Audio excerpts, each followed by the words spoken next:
Hi, I'm Karen Garvey. Many people ask me, what is a guide? Because I use the term a lot. And it's worthy to look at it, since the basis of what I've ever done since I left corporate America is about connecting with, channeling, and communicating with guides.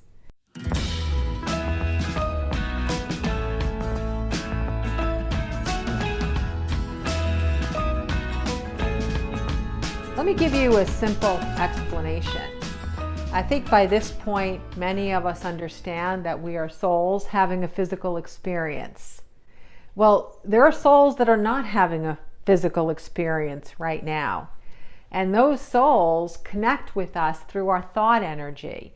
They have an opportunity to sometimes understand us better than we understand ourselves, because they don't have all of the masks and layers of being human.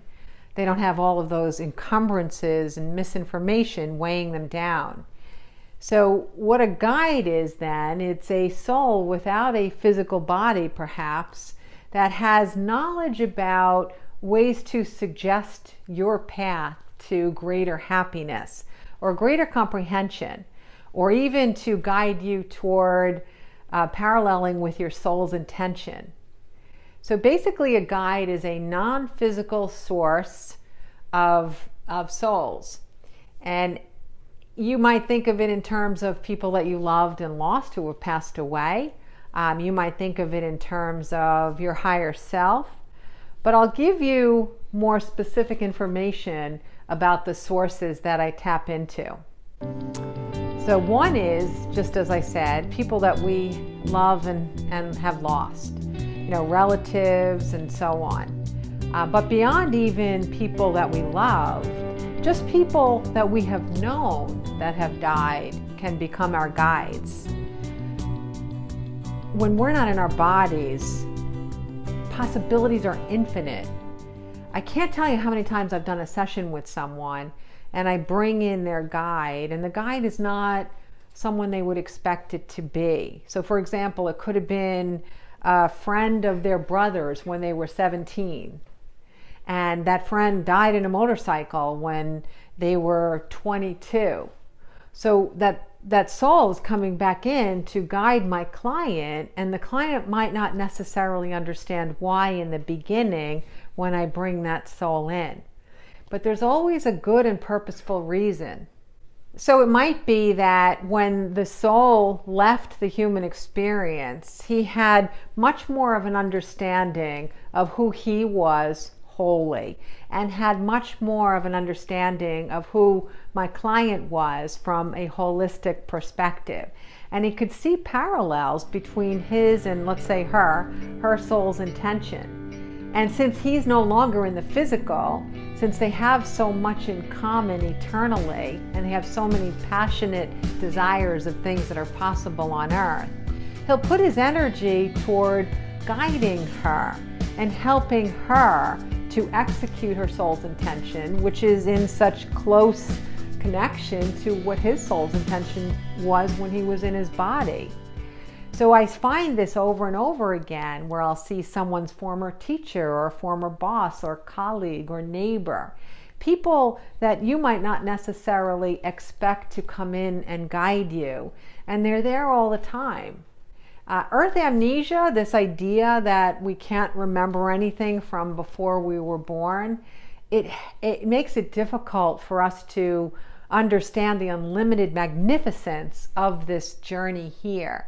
So whether we're aware of the guides that are specifically guiding us or not, they are guiding us. And it seems to me, from my 10 plus years of helping others and helping people connect with and communicate with and know and understand their guides more, it feels as though the possibility of the value that they provide, it just explodes exponentially when my clients or audiences are aware of that guidance happening and taking place.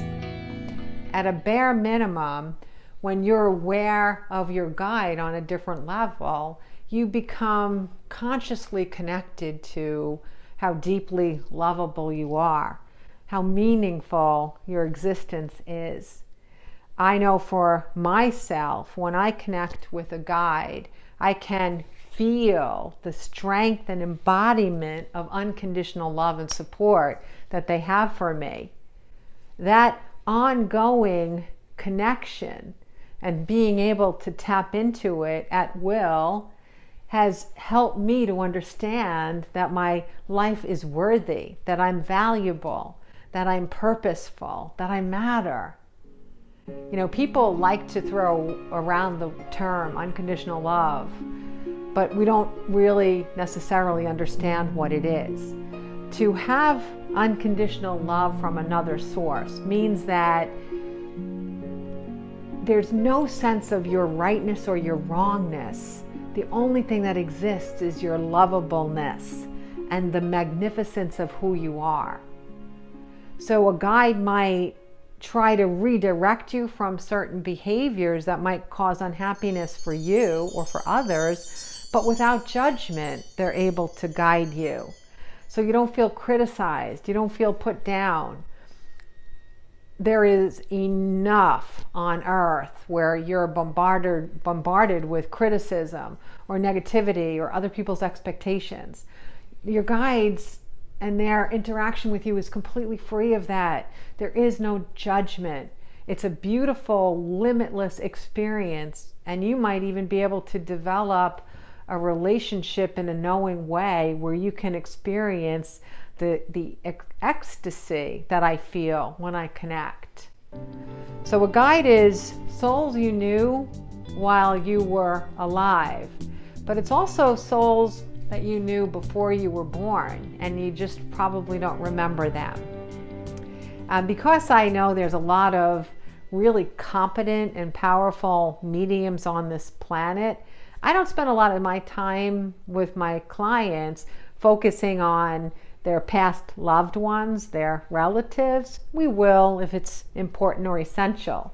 But you could go to any medium to get some kinds of validation or physical evidence of the continuation of your relationship. But I do find that the guides that come in during sessions and conversations with my clients, they tend to be more of those 24/7 guides that you can't remember. They didn't have a physical life with you, or you would never expect that they would be guiding you because you have them on some kind of pedestal and you think that maybe you're not worthy enough for their focus. In addition to those kinds of non-physical guides, you also do have a higher self. It's not just a term. Your full consciousness exists outside of this body. And when you get excited about something that you can do in the physical, you'll toss a piece of your consciousness into this physical manifestation. But the whole of you will always exist in, I call it the energy realm. Making sure that you're being guided, that you get messages or signs or prompts or pulls or different ways that they can use energy depending on your level of awakening, how much you are able to attune to the guidance that they're giving you. They'll continue to strengthen ways that they can see you are responding to how they give you signs or prompts. Another way of seeing guides is beyond just one soul, tapping into one soul. We can tap into, I like to think of it as like the universe, existence itself, all of creation. There is a oneness to all of energy, and oftentimes we are being guided by that energy. When people pray or they get to a point where they don't feel they can manage their own challenges, they might feel the need to hand it off. And there's a real truth in that vibration of taking your problems and handing them off, because there is a magnificent, limitless, infinite universe that is willing to take that burden from you and help you to manage the next hour or the next 24 hours or the next week, until you can see that those issues that you're perceiving as being so devastating, that they do make sense, and that there is a light at the end of the tunnel, and that they will bring you benefits. So I do term this collection of communication possibilities, I do term it all as guides. And the reason I use guides is because it provides guidance for us.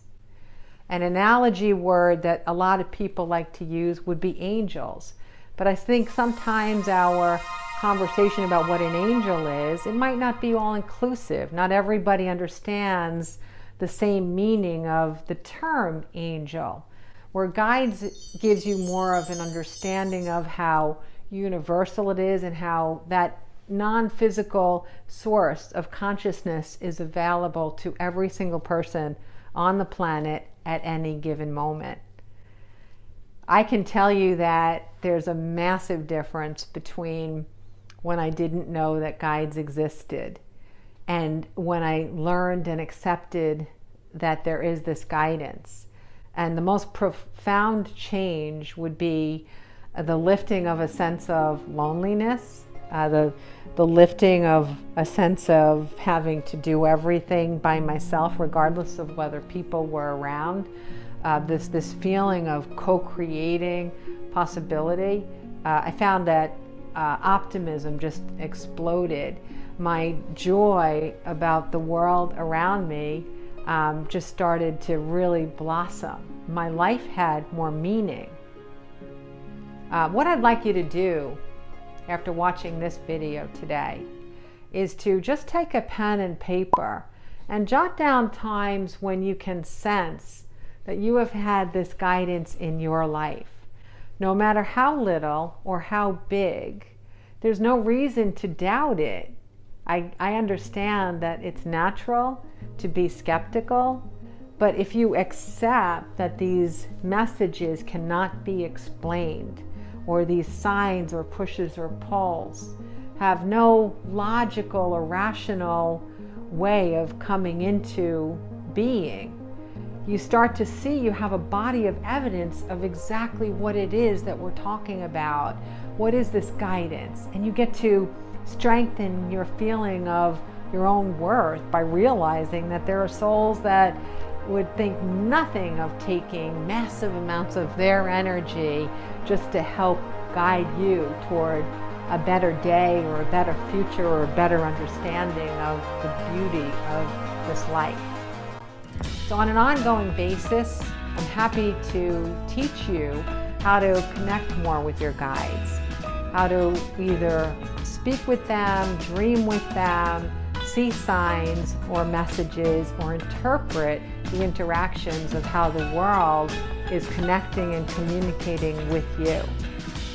If you want to know more on an ongoing basis, please subscribe to my YouTube channel, and you will be notified of new downloads so you can stay on top of this information and grow in a knowing way your own relationship with your guides. They will never let you down, they will never fail you, and they will always bring more joy to your life.